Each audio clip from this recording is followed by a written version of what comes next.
Hi, everyone. Thank you for joining my session on instant synthetic graph data. All right, so first question is, what do I mean by synthetic graph or synthetic data in general? So the way I'm using it here is synthetic data is equal to the words mock, fake, not real, right? So I'm talking about creating not real data and lots of it and in deep. Hey, Jason, sorry to interrupt. They want you to go back to the other audio. This one is cutting out. Sorry, it ended up coming on for you. So, okay, all right, let me switch. Hear me on the better microphone. Perfect. Yep. Thank you. Awesome. Cool. Okay. So quickly, synthetic data, mock data, fake data, not real data. Why is not real data important? Not real data is important because real data is obviously really important, but real data is very complex, right? So real data is very messy. It comes from many different data sources. And if you want to be able to test it or to create a testing environment or a mock system to test your application with, it's going to have to work with deeply interconnected data, right? Now, getting hold of real production data is difficult because there are lots of security concerns, privacy and health, if you're working with that sort of data. So there's a lot of legal protections around certain kinds of data, which may make it difficult for you to get a hold of. Right. Now, if you can get a hold of it, that's great. You know, work with the production data. Not a likely scenario, but it could be. The next best thing is if you can get that real production data authorized to be given to a particular kind of company. In this case, I have a couple companies here listed that will take real production data and anonymize it, right? So they don't just change people's names, they change the connections between the data. So they create this fake data set that statistically is equivalent to your real data so that you could do data analysis, data discovery on it, and whatever sort of insights you gain from that data at a high level can be applied to your real data. Okay. Downside of this is you still need production data, and in this case, you've got to be able to be okay to hand it off to another company. Okay. Another option for not having real data is to get real similar data, right? So you can go to a government archive or you can go to Kaggle, find some sort of public data set that is very close to your domain space and use that to build tests off of, or to take it and kind of modify it a little bit, you know, like remove data points, add a few, and work off of that to build your kind of deeper data set for training and testing. Okay. Another option you can do is to use a mock data generation service, right? Like Mockaroo. So these services are really good at giving you like one table of really good mock data, right? So if you want a table full of companies' names, a company full of fake movies, fake products, these services do a really great job of giving you like one great table of that data.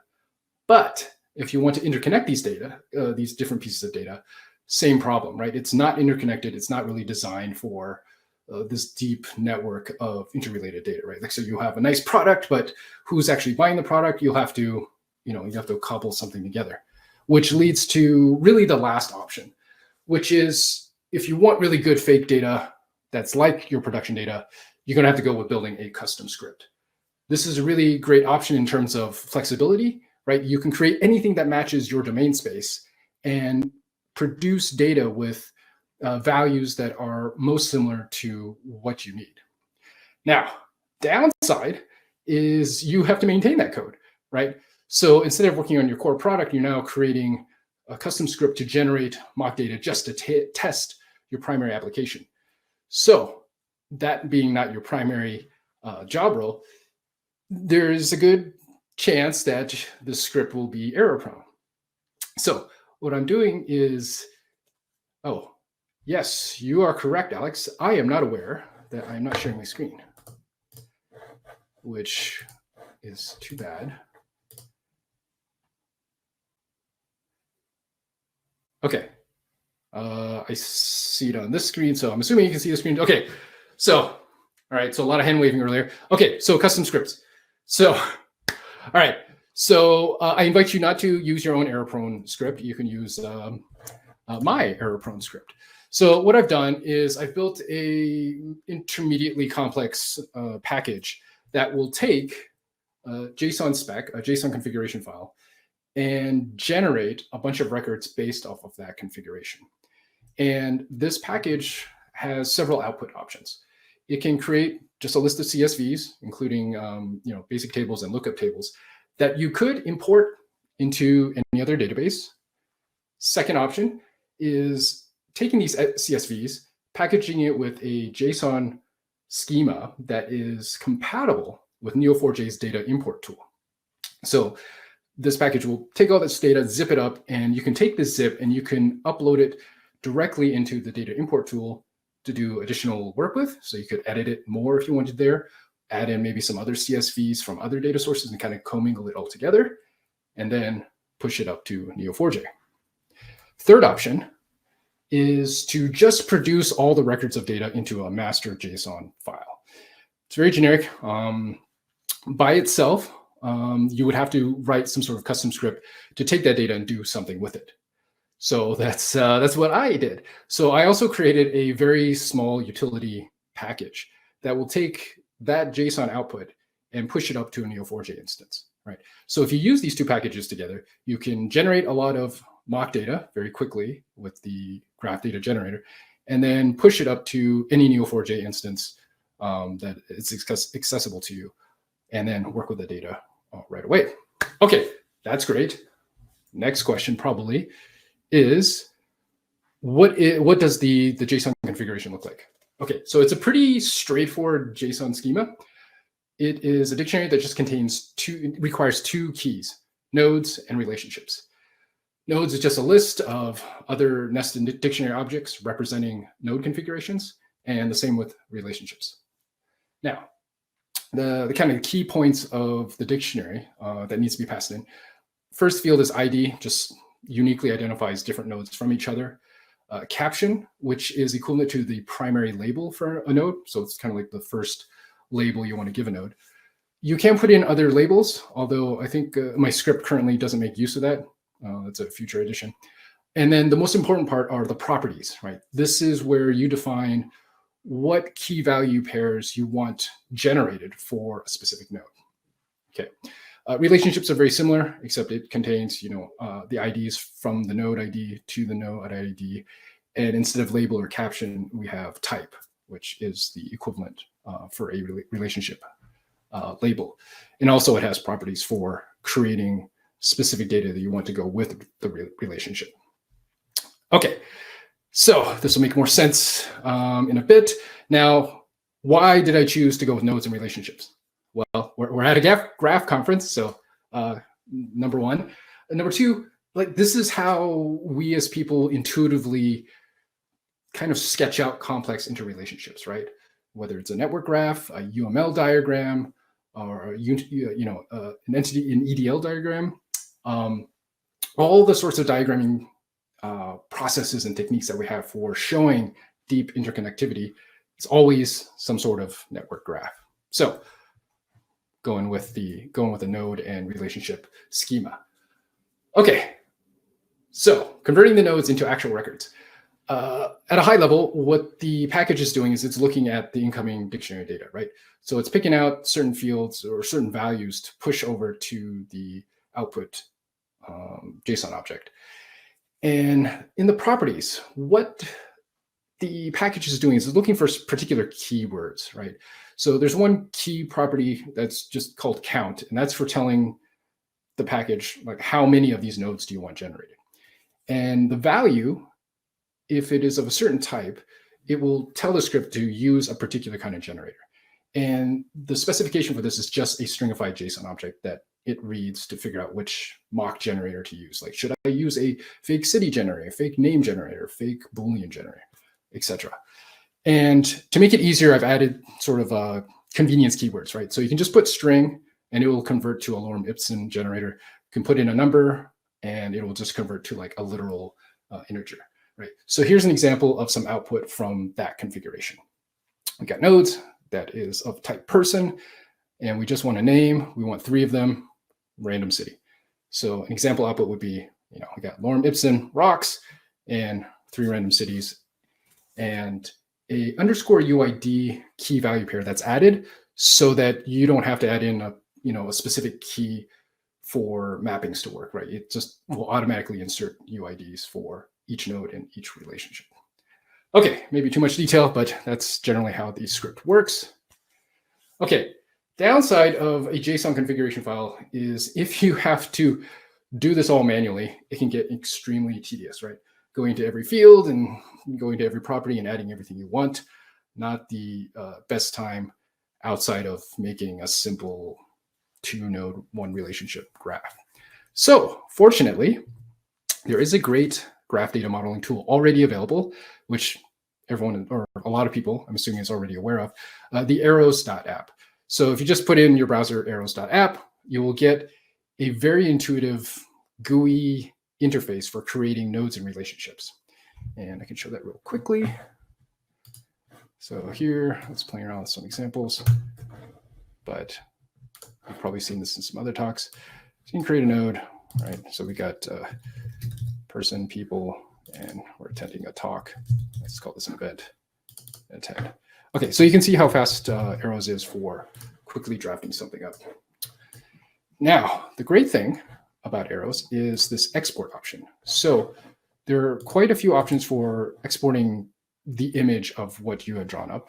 There's even a general Cypher equivalent for creating that data model into your own Neo4j database. And then this part, which is the relevant part for today, is this JSON file. So this schema is the schema that I wrote the package to match, right? So if you draw it up in Arrows, or if you were to, manually write it up that worked for the package, they would be interoperable. So what we can do is just basically copy and paste this into the graph data generator, and it will generate data for you. Okay, so great. So let me go back to here. So from this sort of drawing, you would, if you were choosing the CSV export option, you would get something like this, right?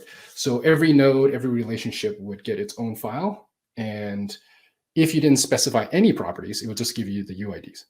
So this would work. You could put this into a Neo4j instance. You would have working data, just not very interesting data inside. Slightly better is when you add in those parameters. Now, fortunately, in Arrows, it's very easy to add in extra properties. So if I want name, I could specify a string, event, also the same thing. All right, and then the JSON file would update with that in its property. The package would read that and produce the appropriate generated data. Okay, so that would produce data something like this. You would have extra columns with extra data that would fill out the mock data that you were requesting to be generated.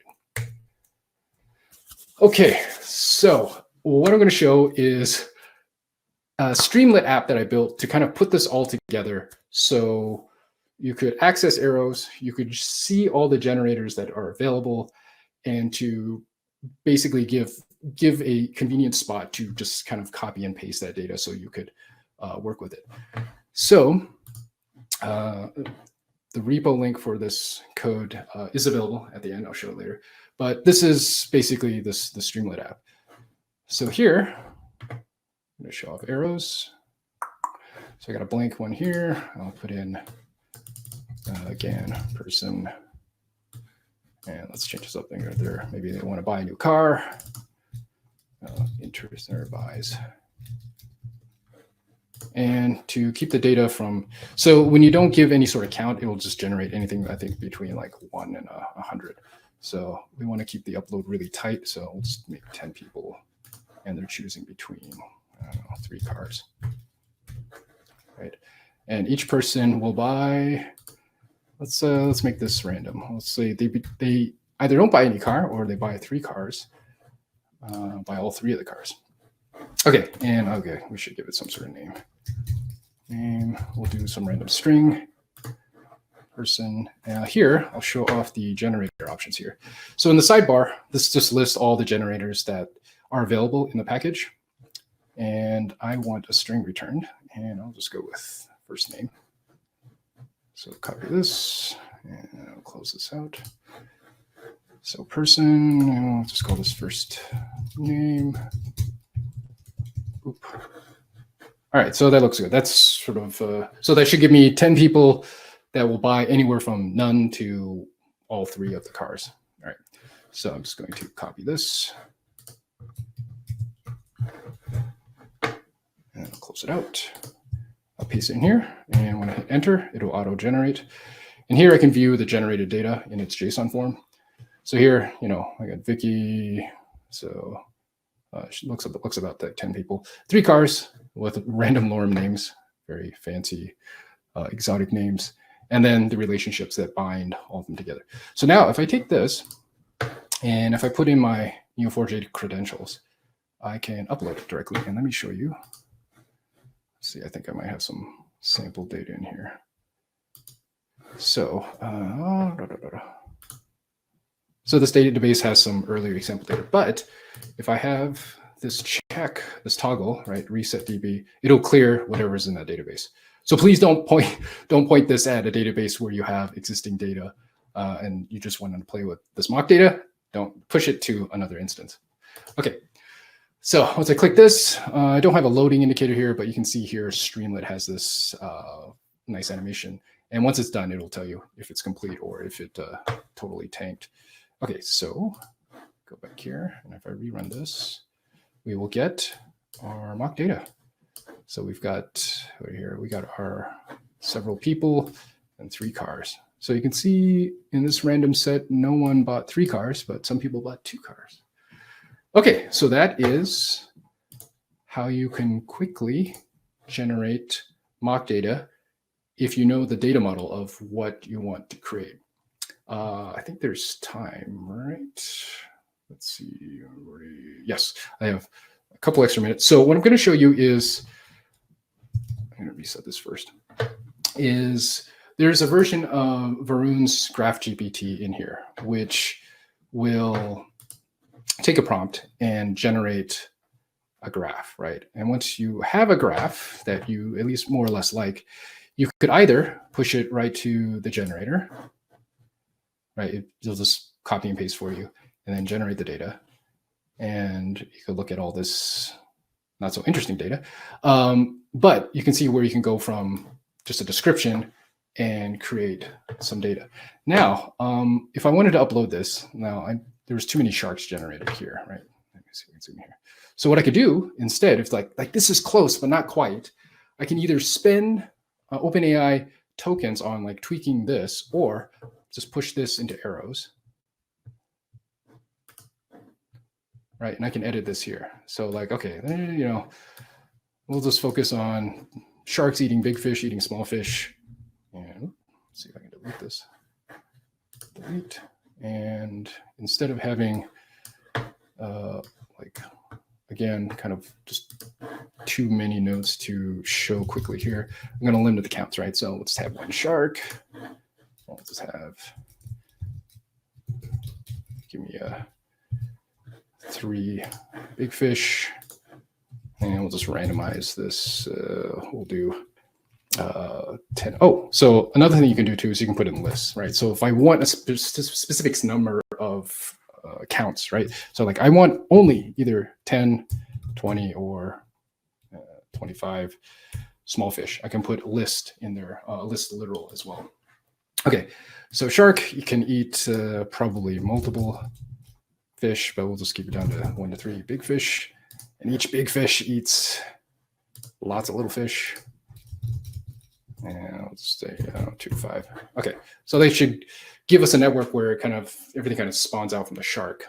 There'll be some big fish that probably aren't going to be eaten, etc. So again, copy.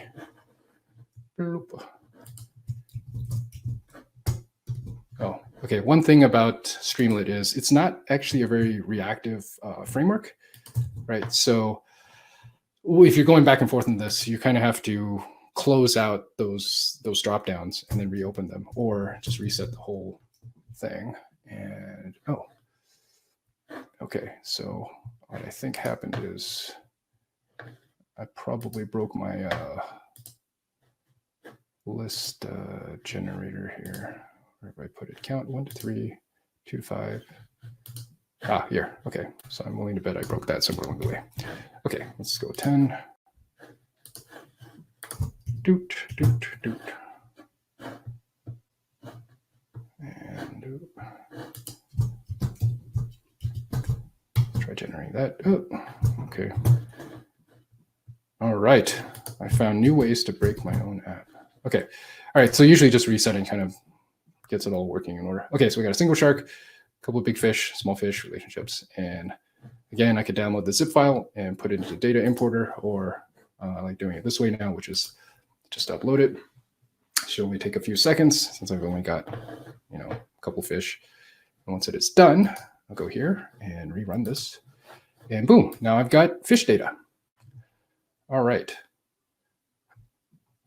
So that is how you can quickly create mock data for testing out different ideas and just data for your own applications.